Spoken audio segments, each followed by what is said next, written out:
તાલુકા મથક વડગામ ખાતે વડગામ ગ્રામ પંચાયતના ડેપ્યુટી સરપંચ અને તેના પતિ ગ્રામ પંચાયતના સભ્ય છે, જેઓએ ગ્રામ પંચાયતની જમીનમાં તેમના માતાના નામે 2 પ્લોટ બિન અધિકૃત ઠરાવ કરી આકારણી ચડાવી દઈ સત્તાનો દુરુપયોગ કર્યો હોવાના આક્ષેપ સાથે લેખિત રજૂઆત થઈ હતી, જેની તપાસ બાદ વડગામ તાલુકા પંચાયતે આ અંગે જિલ્લા વિકાસ અધિકારીને રિપોર્ટ કર્યો હતો, જેના પગલે જિલ્લા વિકાસ અધિકારીએ વડગામ તાલુકા પંચાયતના ડેપ્યુટી સરપંચ અને સભ્યને સત્તાના દુરુપયોગ બદલ કારણદર્શક નોટિસ ફટકારી તારીખ 19/6/2025ના રોજ ડીડીઓ સમક્ષ હાજર રહેવા ફરમાન કરતા ખળભળાટ મચી જવા પામ્યો છે. તાલુકા મથક વડગામમાં રહેણાંક પ્લોટોના ભાવ હાલમાં ખૂબ જ ઊંચા છે અને પંચાયતની જમીનમાં લગભગ પ્લોટ મળવા પણ મુશ્કેલ બન્યા છે. ત્યારે વડગામ ગ્રામ પંચાયત હસ્તકની જૂના ગામતળના જૂના ઠાકોરવાસમાં ખુલ્લી જગ્યા પડી હતી, જે જાહેર પ્રસંગો માટે વપરાતી હતી.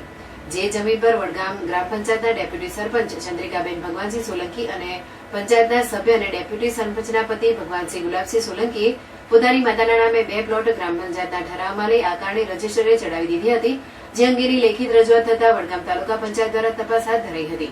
જે તપાસમાં વડગામ તાલુકા ગ્રામ પંચાયતના ડેપ્યુટી સરપંચ અને સભ્ય દ્વારા પંચાયત હસ્તકના પ્લોટોની ફાળવણી માટેના નીતિ નિયમો જળવાયા ન હોવાના અને ડેપ્યુટી સરપંચ અને સભ્યએ પોતાની સત્તાનો દુરુપયોગ કર્યો હોવાનું જણાઈ આવતા વડગામ તાલુકા પંચાયતે આ બાબતે જિલ્લા વિકાસ અધિકારીને અહેવાલ મોકલ્યો હતો, જેને ધ્યાને લઈ જિલ્લા વિકાસ અધિકારીએ વડગામ ગ્રામ પંચાયતના ડેપ્યુટી સરપંચ અને સભ્યને કારણદર્શક નોટિસ ફટકારી આગામી તારીખ 19/6/2025ના રોજ ડીડીઓ સમક્ષ આધાર પુરાવા સાથે હાજર રહેવાનું તેડું મોકલતા તાલુકા મથકે ખળભળાટ મચી જવા પામ્યો છે.